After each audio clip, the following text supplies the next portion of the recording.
ये सारी की सारी तथ्यपूर्ण है, न्यायपूर्ण है, कानून के हिसाब से है। तो इसलिए कोई किसी किस्म का झूठ इसके अंदर नहीं है। कई सौ करोड़ रुपए की जमीन और मकानों की नीलामी जनता सरकार मोर्चा के साथी रुकवा चुके हैं। अब से पहले, आज से पहले शुरुआत इसकी लखीमपुर से हुई थी, जो यूपी के अंदर है, और अब हरियाणा के अंदर, महाराष्ट्र के अंदर ढेर लोगों के उदाहरण है इसके अंदर। कोई आदमी अगर एक हफ्ता पहले भी अगर पहुंच जाता है हमारे पास नीलामी होने से या कुड़की होने से, तो उसके कुड़की करने की हिम्मत बैंक वालों की नहीं होती। दूसरी चीज ये समझ लो, बैंक वालों के पास कानून के जानने वाले जो वकील हैं, उनकी पूरी फौज होती है। क्यों जी? बैंक वालों के पास कानून जानने वाले वकीलों की पूरी फौज होती है। अगर हमारी बात में, अगर हमारी चिट्ठी में, हमारे आवेदन में एक छोटा सा भी लूप होल होता, छोटी सी भी कमी होती, तो बैंक वाले उल्टा लटका देते हम लोगों को कि तुम पूरे देश में क्यों पागल बना रहे हो। अगर हम सरेआम चुनौतीपूर्ण तरीके से अगर वीडियो में रिकॉर्ड होने लग रहा, इसका मतलब यह वीडियो बैंक वाला तो अभी तो जाती होगी। बैंक वाले इस बात ने साबित करें कि हम जो कह रहे हैं वो झूठा है, और उसके बाद आप लोग भी तय करियो कि हम जो कह रहे हैं वो झूठा है। जब हम झूठ तो बोलते हो फिर तो कोई जरूरत नहीं फालतू झूठा के लागण की, और जब साच बोलते हो तो फिर साच गेल खड़ा होने का हमारा सबका धर्म है जी। अन्याय के खिलाफ और न्याय के साथ खड़ा होने का हम सब का धर्म है। इस धर्म के चलते हम आपके बीच में आए हैं। हमारा व्यक्तिगत इसमें कोई स्वार्थ नहीं है। आप लोगों का मसला आया, हमारे साथी ने कहा कि हम आ जाते हैं, वो आपके बीच में आए, पूरी बात समझा के गए, आप लोगों ने निर्णय लिया। बाद में किसी के दबाव में आके व्यक्ति जब अकेला होता है, देखो इतने सारे लोग साथ में होते हैं तब आदमी को थोड़ी हिम्मत होती है, अकेला हो जाए तो उसको थोड़ा डर लगता है कि पता नहीं कल को कोई साथ देगा कि नहीं साथ देगा, इसलिए वो आदमी फिर से दोबारा से डर वाले निर्णय ले लेता है। अब एक मोटे मोटे तौर पे मैं आपको एक छोटा सा एग्जाम्पल दूंगा, मेरे को बताना कि आप लोग उस बात को समझे कि नहीं समझे, इससे समझ में आएगा।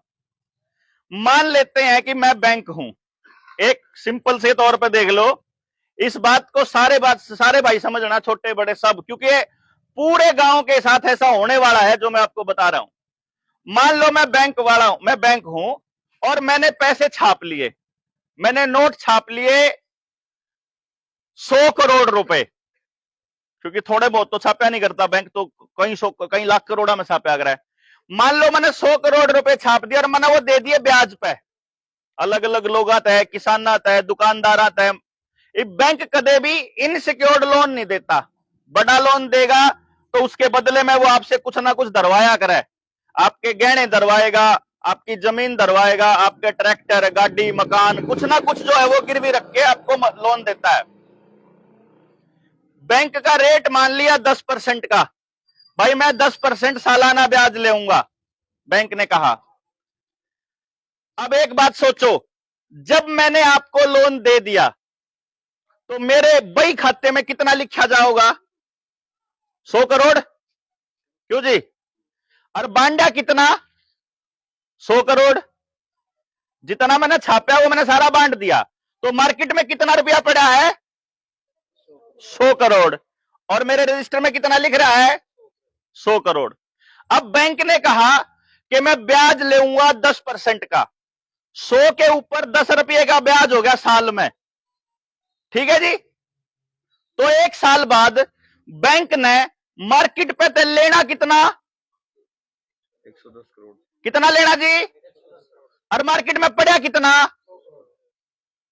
क्योंकि मैं रुपये जो है वह आपके बदे तो है नहीं, वह न्यून तो गए हैं।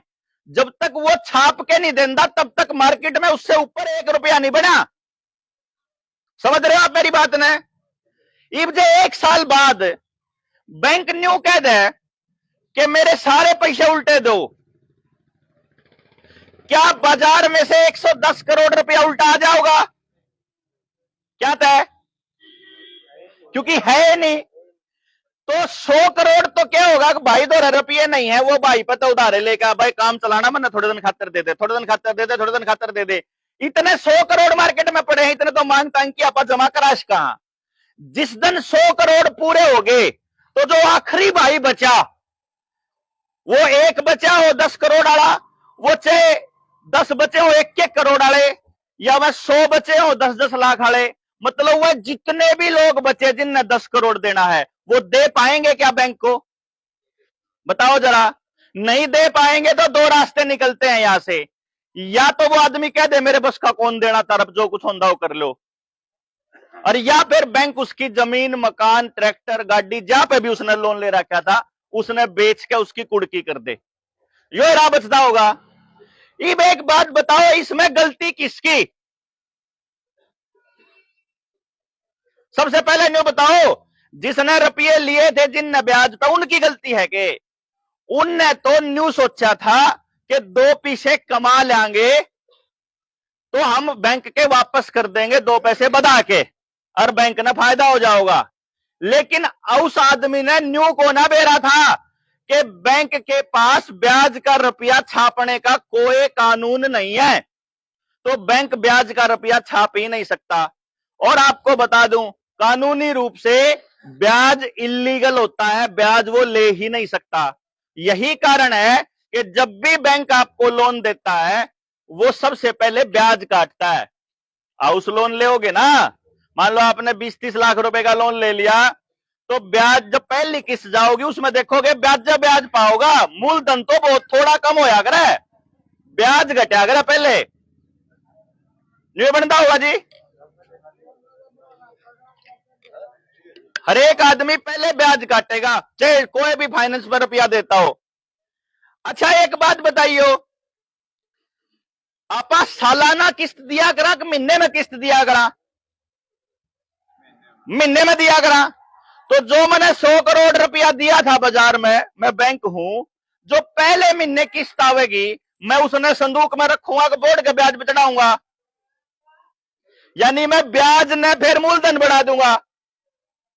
फिर दूसरे महीने में और किस्त आवेंगी, और वह दूसरे नए वाले गाहक भी जुड़ गए, उन सारे की भी किस्त आऊंगी।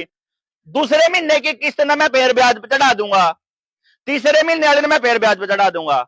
इस तरीके से अगर किसी भाई ने ट्रैक्टर, कार, मोटरसाइकिल महीने की किस्त पे अगर ले रखी हो, तो एक बार घर आ जाइयो और हिसाब लगाइयो कि बैंक पर ते कितना रुपया लिया था, और उसके बाद जो पहले महीने किस्त देई, मान लो पहली किस्त बनी 5,000 की और आपने लोन था 5 साल का, तो पहली किस्त आपकी 5 साल तक बैंक के पास पड़ी रही, यानी बैंक ने वो 5 साल तक ब्याज पे देकर रखी, घुमा घुमा घुमा घुमा।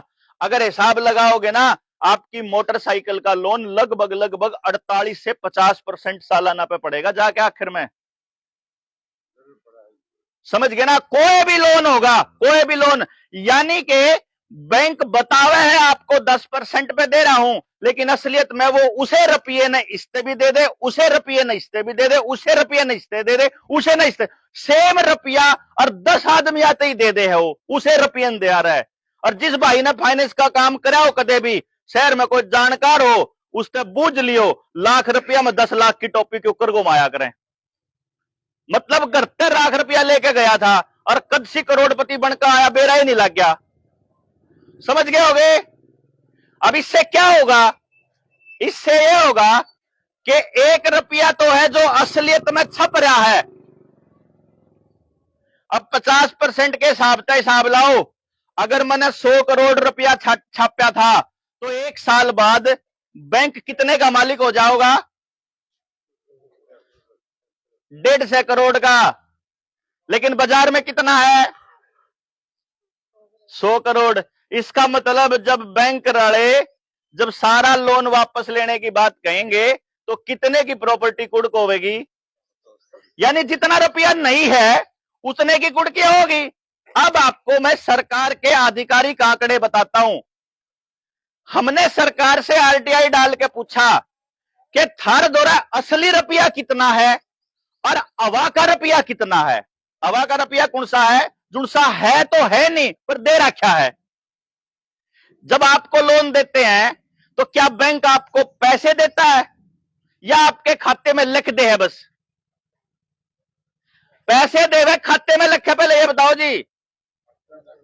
खाते में लिखता है, वो आपको पैसे नहीं देता, और वो खाते में लिखने का षड्यंत्र भी आपको नहीं पता। खाते में लिखने का स्टाइल बताऊं मैं उसका। बैलेंस शीट होती है हर कंपनी की, जो भी फाइनेंस में काम करती है, जो भी कंपनी कोई भी फैक्ट्री काम करा करे तो उसकी साल की बैलेंस शीट बना करे। इतने रुपये आए, इतने गए, इतने आमदनी, इतना खर्चा, वो सारी चीज लिखी जा करे उसमें। एक नियम बताओ, बड़े बूढ़े छोटे, मेरी काकी ताई जितने लोग आड़े बैठे हैं, सरपंच साहब समेत, भाई मेरे अब 100 रुपये थे और मैंने भाई से 40 रुपये दे दिए, तो मेरे द्वारा कितने रहने चाहिए? 60, और भाई द्वारा कितने होने चाहिए? 40। तो बैलेंस शीट में क्या होगा? मेरे के ना तो 100 रुपये शुरू में, भाई द्वारा है 0, इसमें तो -60 करके रह गए, -40 करके रह गए 60, और उड़े 40 जुड़ के हो गए 40। असलियत में बैंक क्या करता है मालूम है? जो उड़ले के ना 40 लिखे है ना, जो 100 के नीचे है, उसमें माइनस ना लगाता। तो जब वो आपको लोन देता है ना, तो उसका दौरा तो हो जावा है 140, और मालिक ने देने और 40। एक बार पूरी हो लेंदे, समझ गए बात आप? मतलब क्या होया कि हमने जब बैंक वालों से ये पूछा, एक केस की बात बताऊं मैं आपको, एक केस में हमने बैंक पे न्यू बूझ दिया, कोर्ट में चला गया था वो केस, हमने कोर्ट में न्यू लिख के दे दिया कि जी बैंक ने मारते लोन ने कौन दिया, और जब बैंक ने दिया वो मारते लोन, तो मारे अपनी बैलेंस शीट में लिखा है, दिखा दो कितने दे रखा है। बैंक उसका जवाब नहीं दे पाया, और फिर हमने जो आपने पैसा दे रखा है वो रुपया वैध है या अवैध है? गैर कानूनी काम कौन कौन करना चाह रहा है भाई? बताओ एक बार हाथ खड़ा करके। कोई नहीं करना चाहता। कानून के हिसाब से कौन चलना चाहे है? सारे चलना चाहे कानून के हिसाब से। अब मैं मान लो किसी भाई ने न्यू कह दूं कि भाई मैंने 100 रुपये दिए, मैं सरपंच साहब ने पूछूं, सरपंच साहब 100 रुपये दियो है आप दो 100 रुपये? असलियत में दे दूं, असलियत में मांगू मैं। सरपंच साहब ने कहे असलियत में मेरे 100 रुपये दे दिए। कौन कौन मानना है सरपंच साहब ने मेरे 100 रुपये दे दिए? हाथ खड़ा करके बताओ। सारे मानना है 100 रुपये दे दिए। आज जो महाराज है जनता सरकार मोर्चा वाले उन्हें छोड़ो, जो गांव राम है वो मानना है सरपंच ने मेरे 100 रुपये दे दिए। फिर इसके ऊपर न्यू क्या लिख रहा है कि मैं धारक को 100 रुपये देने का वचन अदा करने का वचन देता हूं। इस नोट के ऊपर न्यू लिख रहा है कि मैं धारक को 100 रुपये अदा करने का वचन देता हूं। इसका मतलब मालूम है किसी ने भी? इसका मतलब बताऊं क्या है? आपके पास जितने भी नोट हैं, 1 रुपये तो ऊपर के, 2 से लेकर कितने का हो, 500, 1000, 2000, हर नोट के ऊपर गवर्नर के साइन लिखा होया, एक वचन खंड लिखा होता है, एक प्रॉमिस लिखा होता है, एक एफिडेविट होता है गवर्नर का कि जिस भी आदमी पे यो नोट होगा मैं उसकी 100 रुपये दूंगा। एक बात कान खोलकर सुन लीजिए, ये 100 रुपये नहीं है, ये 100 रुपये का नोट है। इसको बैंक नोट बोलते हैं, और ये बैंक ने जारी किया है, और हमारे 100 रुपये रख के जारी किया है। हमारे बड़े बुड्ढों को एक बात पता होगी कि बैंक जितने भी रुपये छापे है उसके बराबर का सोना धर लिया करे। यह बात किस किस बुड्ढे ने बेरा है? हाथ खड़ा करके बताओ, किशन बेरा यह बात? वो ताऊ खड़ा, यो भाई खड़ा, और भी बेरा जी? बेरा आप लोगों ने ना? या बेरा होगा कि सोना धर लिया करे? और कितना सोना धरा करे, इस बात का बेरा किसी ने? किसी ने भी न्यू कौन बेरा को कितना सोना धर लिया करे? हमने आरबीआई से एक सवाल पूछा सरपंच साहब, हमने न्यू कहा कि जयू 100 रुपये का नोट है, तुम्हारे 100 रुपये कित हैं?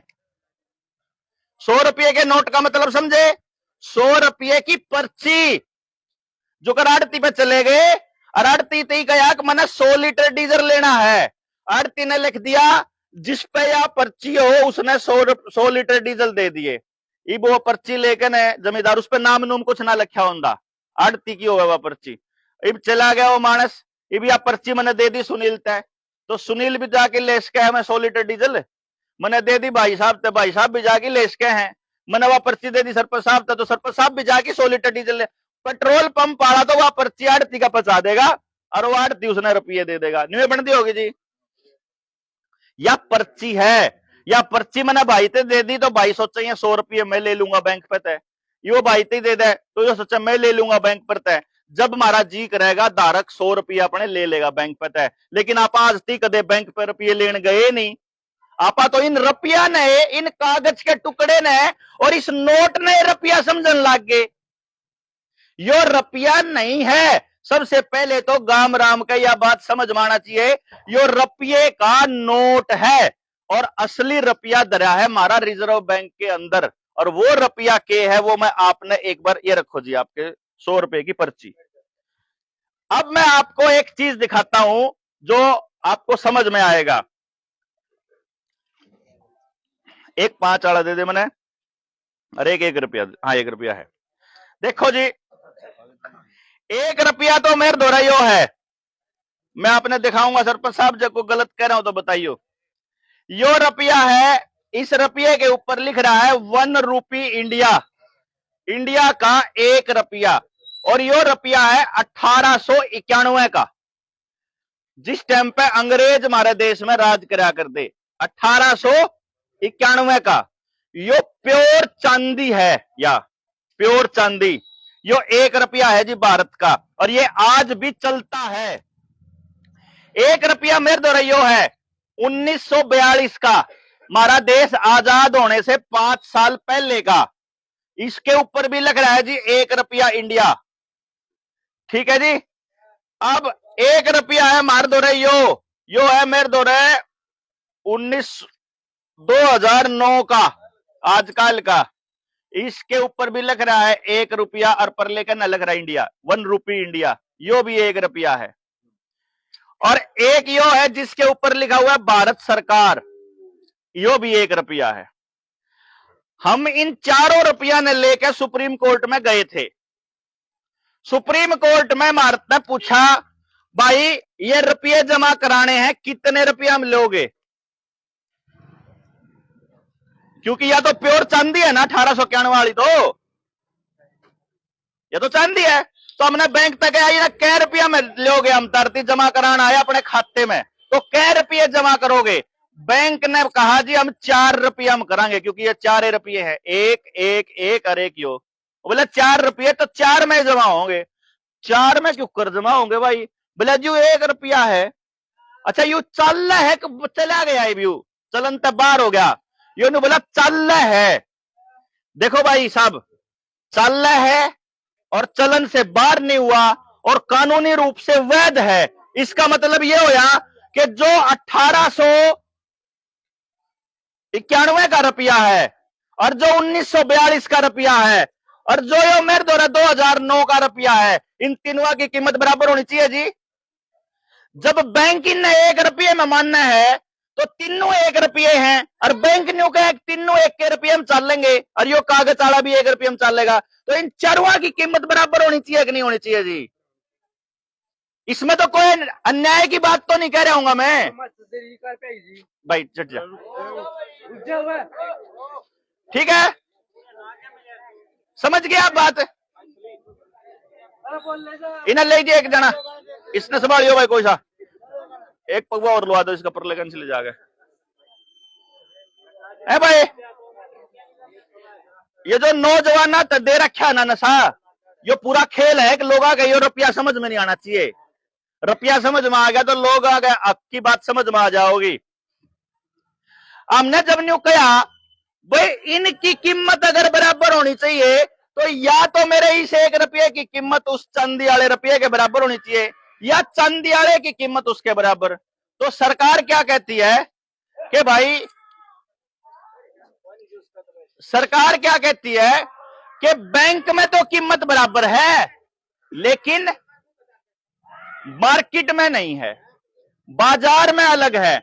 बाजार में इस रुपये में तो एक माचे साहब है, जुगर भाई बताओ था, और इस रुपये में जो 1891 वाला है, इसमें तो 1 मन गेहूं आ जाओगे।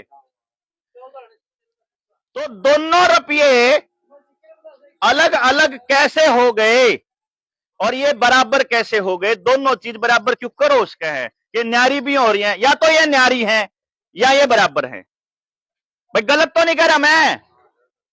इब हमने बैंक पे एक बात कही कि भाई थारा बात समझ में आ गई, आज से पहले मारे जो पुरखे थे, मारे बाप दादा थे, उनने भी धन कमाया होगा, उन पे भी रुपये आए होंगे कदे न कदे। यो रुपया 5 का किसी ने देखा होगा अपने टाइम में, सही से रंग का, हरा रंग का 5 रुपया का नोट देखा। इस 5 के नोट में और आजकल के 5 के नोट में क्या फर्क है, वो मैं एक नई पीढ़ी ने बताना चाहूं हूं। इस नोट के ऊपर लिखा हुआ है, आप इसको पढ़ना सरपंच साहब, आई प्रोमिस टू पे the bearer on demand. On demand का मतलब है जब वो चाहे, यानी मेरे पर अगर ये रुपया है, जब मैं चाहूं, the sum of 5 rupees at any office of issue. यानी at any office of issue का मतलब है किसी भी बैंक में जाके, यानी कि मैं जब चाहूं अपना यो नोट देके और अपने 5 रुपये ले सकूं। ये गवर्नर ने इसके ऊपर लिखा हुआ है। 1968 में गवर्नर का ये एफिडेविट चोर सरकारों ने बदल दिया। और आपको बता दें, एफिडेविट बदलना, किसी का भी अपना खुद का भी एफिडेविट दिया हुआ आप बदल नहीं सकते, आप अपना वचन खंड नहीं बदल सकते। गवर्नर का वचन खंड बदल दिया, जिसकी आजीवन कारावास तक की सजा है, इसके ऊपर जेल होगी जिस भी आदमी ने वो बदला था। अब तो सरकार में बैठे हुए जो 1968 में वाले थे, मैं तो मर लिए होंगे, लेकिन यू रुपया बदला गया। अब वो ये कहते हैं कि ईब यो रुपये की कीमत और मारा वाले 5 रुपये की कीमत अलग अलग होगी, जो करो चांदी वाले की कीमत राज वाले की कीमत होगी। जबकि हम ये कहते हैं कि रुपया तो लेन देन के साधन का मापक है, मापक, स्टैंडर्ड कभी भी बदला नहीं जा सकता। आप माटी के डले तोलो, चाहे नाज के दाना गेल तोलो, चाहे परले के ना कोई दूसरी चीज धरो, 1 किलो का मतलब 1 किलो है, चाहे 1 किलो गंठा की बराबर में तोल लो, चाहे 1 किलो नाज की बराबर में। 1 किलो का तो मतलब 1 के किलो होता होगा जी। सोने का किलो और लोहे का किलो न्यारा न्यारा तोल देगा के? क्या है का बट्टा हो, बट्टे का मतलब है। तो यो जो रुपया है ना, यो बट्टा है, यो चांदी का हो, यो कागज का हो, यो लोहे का हो, रुपये की कीमत कदे भी कम नहीं हो सकती। तो सरकारों ने हमारे लोगों के साथ फ्रॉड कर लिया और हम लोगों को कर्जे में डाल दिया। हमने सरकार से पूछ लिया कि भाई साहब, आरबीआई तो पूछा हमने कि हमने न्यू तो बता दो कि मेरा जो रुपया रुपया रुपया की बात मैं करने लाग रहा हूं, उस रुपये की कीमत कितनी है।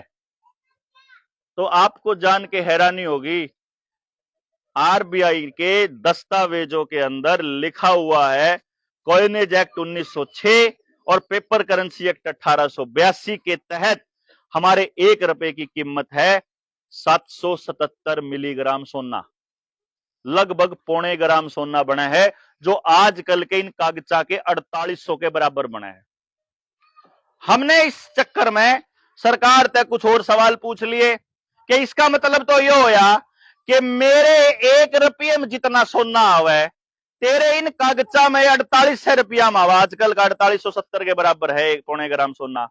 तो इसका मतलब तो ये होया कि अगर मेरा 5000 रुपया का लोन है तो वो 1 रुपये में चुकता होने की गुंजाइश है।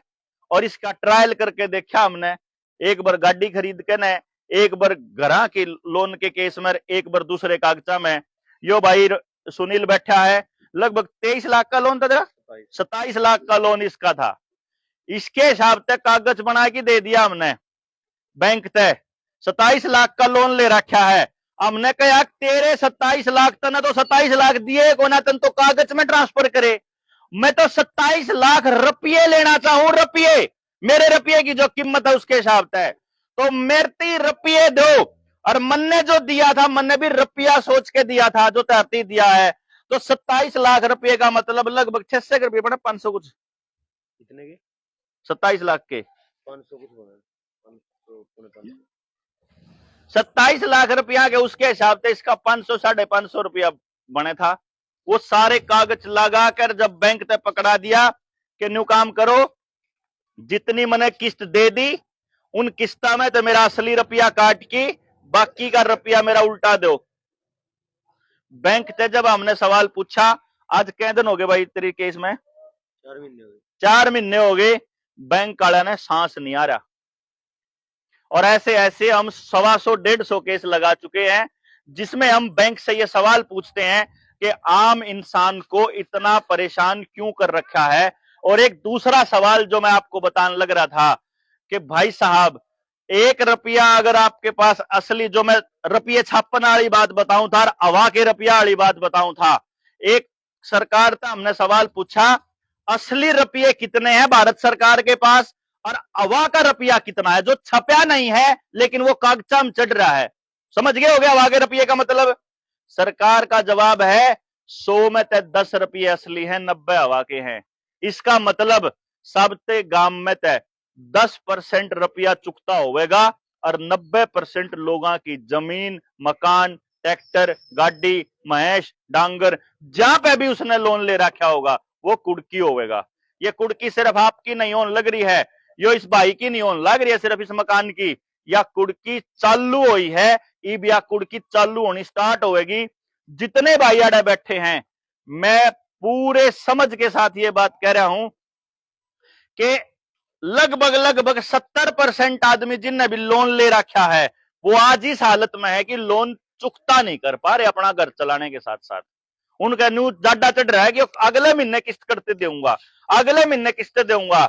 मतलब यही बात तो 70% की गेल आई है, 20-30% सिर्फ वह बच रहे हैं जिनसे सरकार के प्रोपेगेंडा वाला बिजनेस कर रहे हैं। जैसे कोई स्कूल खोल रहा है, कोई ट्यूशन सेंटर खोल रहा है, कोई मेडिकल लाइन में है, कोई आईटी लाइन में है, मोबाइल की लाइन में है, उनका तो चल रहा है। जो काम धंधा ऐसा है कि जो भाईचारे के साथ जोड़ कर करने लग रहे हैं, उसमें कोई भी आदमी लोन चुकता करने की हालत में नहीं है। इसका मतलब आने वाले टाइम में सबते के सबते गांव की लगभग 90% जो जमीन मकान है वो सारे सरकार छीनने वाली है। और जमीन के कागज 100% किसाना के, कोई 1000 में एक किसान बच रहा होगा तो बेच सकता है, नहीं तो सबकी जमीन के कागज बैंक में पड़े हैं जी, जो किसी का बैम हो रहा हो तो।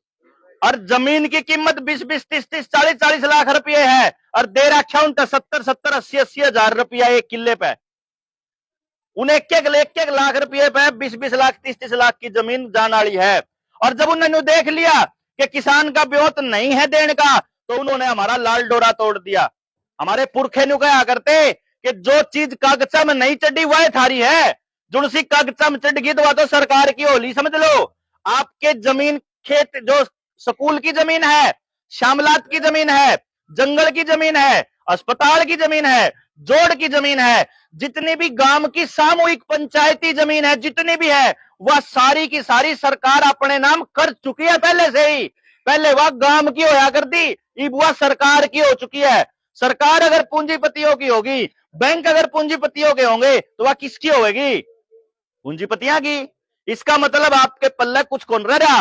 अब आपके मकान की रजिस्ट्री और कर दी धक्के है, और उस मकान की रजिस्ट्री के बाद रोज घर में फोन आवे हैं, लोन ले लो, लोन ले लो, लोन ले लो, मकान पे भी लोन ले लो। इस पर आने लग रहा है कि तेरी रजिस्ट्री होली, मकान की भी लोन ले लो।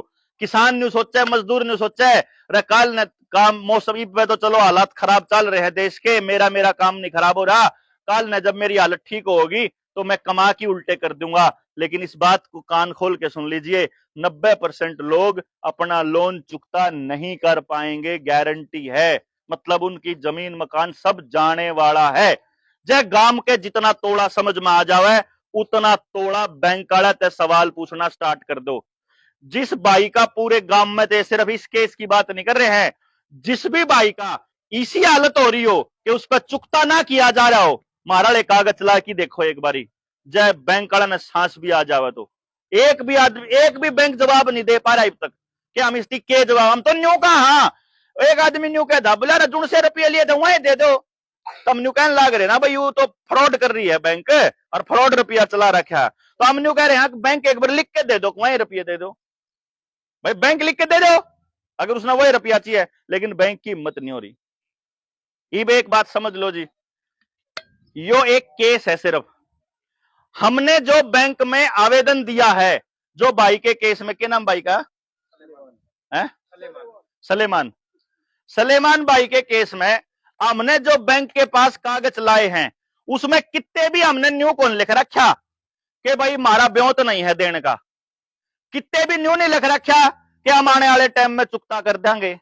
हमने सिर्फ 2 सवाल पूछ रखे हैं बैंक पे तय, हमने न्यू पूछ रखा भाई तने मारी गई या ठगी क्यों करी, इसका जवाब दे दे। और जवाब देने दे अगले दिन रुपये ले ले, सारे रुपये देंगे, 1 रुपये का भी जोल नहीं। तो एक बात जायज बता दो गांव राम और पंचायत, बैंक का जवाब ना आवे तो क्या बैंक को इसकी मकान कुर्की करने का अधिकार है क्या? या तो वो जवाब दे दे, या तो वो कह दे कि इसमें यो फ्रॉड है, या गलती है, तारे कागजात में या कमी है, और हम सारे अंदर जाओगे। मैं सबसे पहले जेल जाने तैयार हूं। मेरा नाम देवेंद्र बलारा है, सरे हम रिकॉर्डिंग में बोलने लग रहा आप।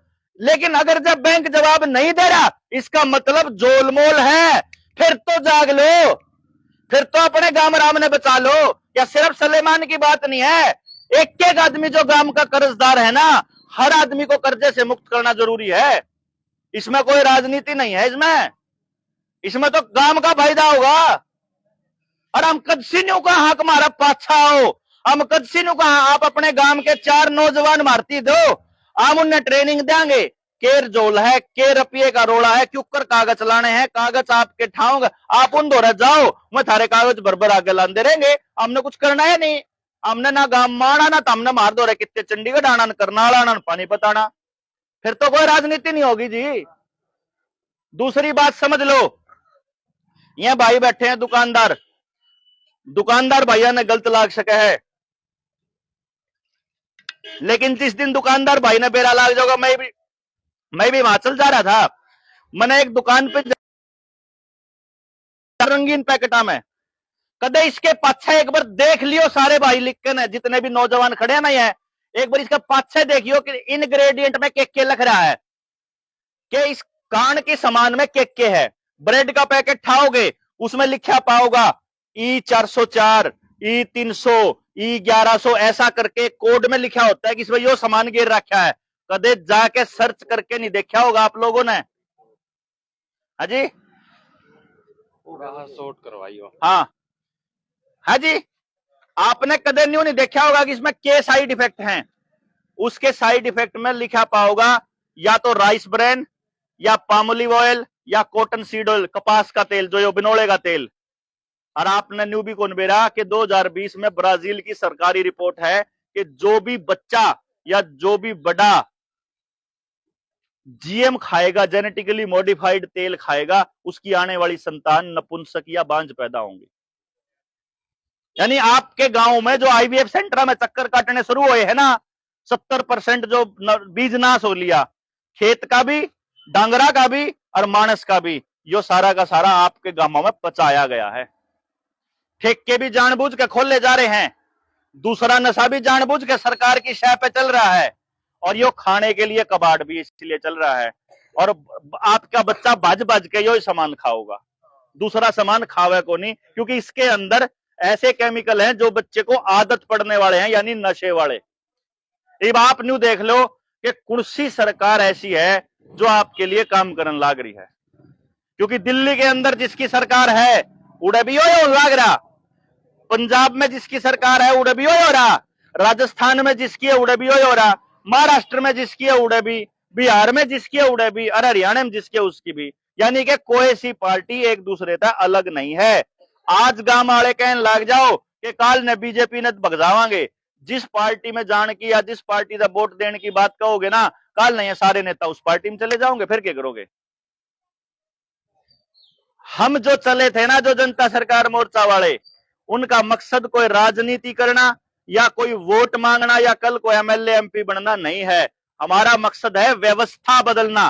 व्यवस्था क्या कहती है कि जल, जंगल, जमीन और जानवर, 4 चीज है जी, सुनियो ध्यान से, जल, जंगल, जमीन और जानवर, ये 4 चीजा पे गांव का हक होना चाहिए।